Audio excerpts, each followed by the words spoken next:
Hi everybody, it's the Emerging Butterfly. Hi, how are you?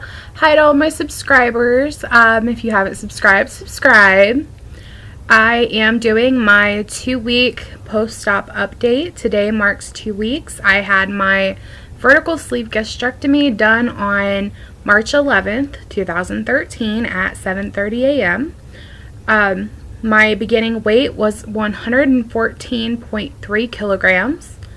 I'm not going to convert that to pounds. You guys can do the math. It's multiply 114.3 times 2.2.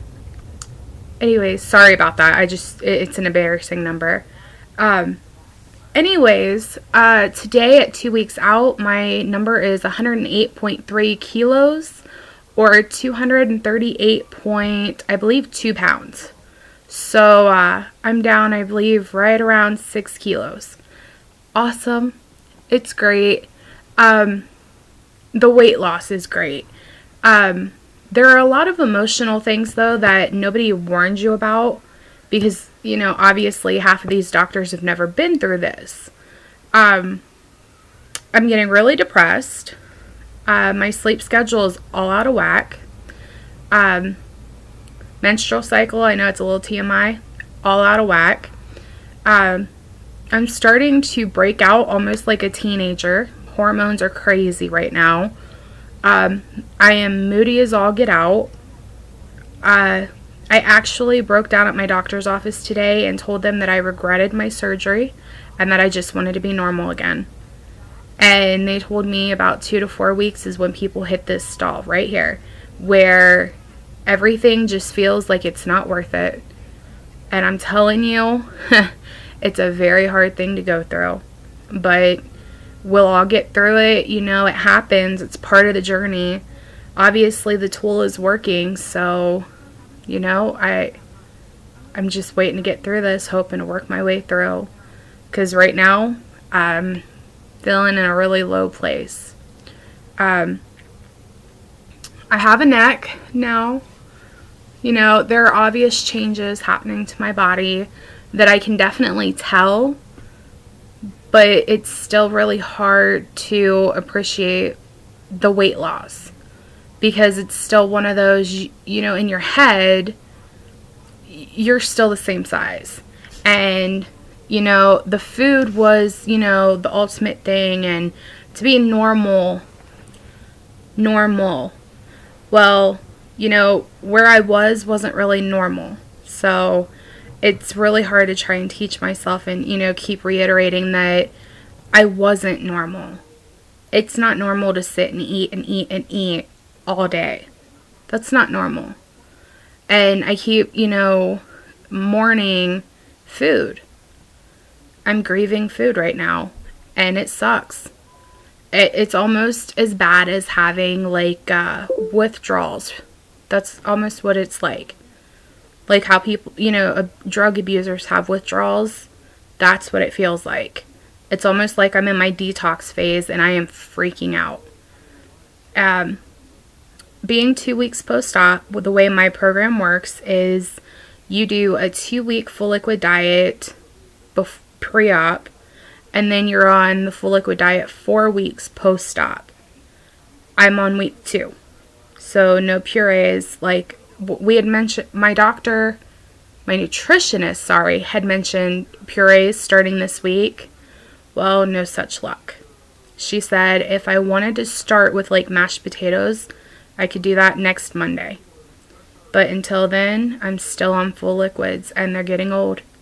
And when you're sitting there with 2 ounces of Greek yogurt, plain vanilla because it has to be smooth, no fruit chunks, and your significant other or family member is sitting next to you, chowing down on a big juicy cheeseburger or chicken nuggets, or last night was chicken and dumplings. I mean, it doesn't bother me that they're eating. It's not fair to ask them not to eat.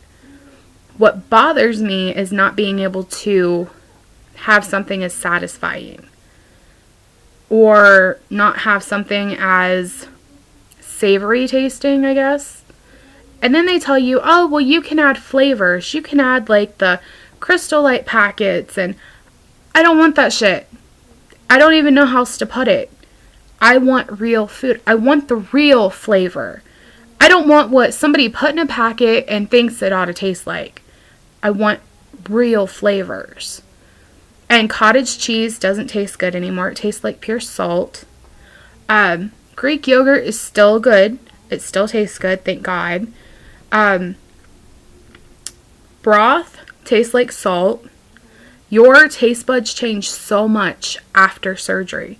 And I'm not making this video to discourage anybody. I want you to be prepared is why I'm forewarning you now. I honestly, in all honesty, all joking aside, I don't believe that I really regret this surgery. I just think I'm in a really low place right now as far as the diet and where I stand. But from the weight loss point of view, it's doing exactly what it is supposed to do. All I have to do is follow my directions to a T.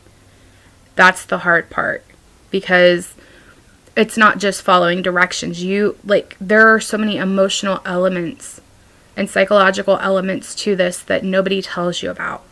Or they tell you and you don't really believe it. So once it gets, you get there, that's when you're like, oh shit, what just happened? Or nobody told me this. Well, they told you, you just didn't realize this is what they meant. So, yeah. That's where I'm at right now, guys. Sorry for all the ums. I'm just trying to figure out what to do with myself. And then also, I know people talk about the dreaded 3-week stall, about 3 weeks post-op. There's apparently a stall most people hit. Well, next Monday's my 3 weeks. And to be where I'm at emotionally right now, and then to hit a stall and not see any, and if I don't see any change with my body on top of that, I'm pretty sure next week's video is going to be a little depressed. Hopefully not. Usually I try to be in a good mood, but there are just some things you can't get yourself out of the funk. I mean, today has been the day for me. So up until now I've been fine. And then also we were at the mall taking our son to see the Easter Bunny Saturday. And while we were there, some teenage girl decided that it would be cute to throw her cup lid and spoon at me. That is, do you know how humiliating that is? You're going to not only throw a cup at me, but a spoon too? Like, really? Everybody is a human being. Nobody deserves to be treated that way. And to sit there and have your 2-year-old looking at you, you can't break down and cry. You can't sit there and, act violently. I mean, what's that going to teach my son? That it's okay to fight? That's not alright. But at the same time, this girl's parents didn't say anything to her. They sat there with her laughing. It took every ounce of energy in my body not to react and to act as if nothing had happened. And inside, I was breaking. I wanted to crawl into a hole.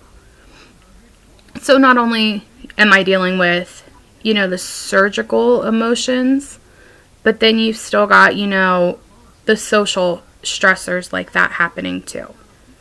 And in all of my life, I've never had something that humiliating happen to me. I've been made fun of for my weight almost all my life. And no matter how much I was made fun of for my weight, I've never, ever been that humiliated. Ever. So that's another part of the fun I've been dealing with. But as far as surgery goes, though, guys, just prepare yourself. Do everything in your power to prepare yourself and make sure you get plenty of rest. It is necessary to get plenty of rest. Other than that, follow what your doctors say, and everybody will be golden. It is what it is, and we all know where we're going at the end of the day. We all know where we're headed with this tool, and it's nothing but greatness. You follow the rules, you'll get where you're going. and slowly but surely I'm headed there. Even though it sucks right now, I know at the end of the day, I'm going to get there. The hard part for me right now is psychologically, I'm beating myself up. I keep asking, well, if the tool, if your stomach, them cutting your stomach out made you lose all this weight, why couldn't I do it on my own? Or, okay, well, I'm only on liquids right now. What happens once I start eating regular foods again? Is the weight going to come right back? Even though I know it's not going to, it's almost like a self-sabotage. Because I'm telling myself, what happens then? What if this? What if that? And I have to stop. And it's something I'm telling you now so that you can prepare yourself if you're anywhere near surgery or coming up on your surgery. And there might be some people who have already been through this who can probably tell you, yeah, this is true, and, or not. Some people may not have went through this. So, any comments or, whatever your thoughts may be, let me know. But I think that's going to be all for today, guys. Have a good week.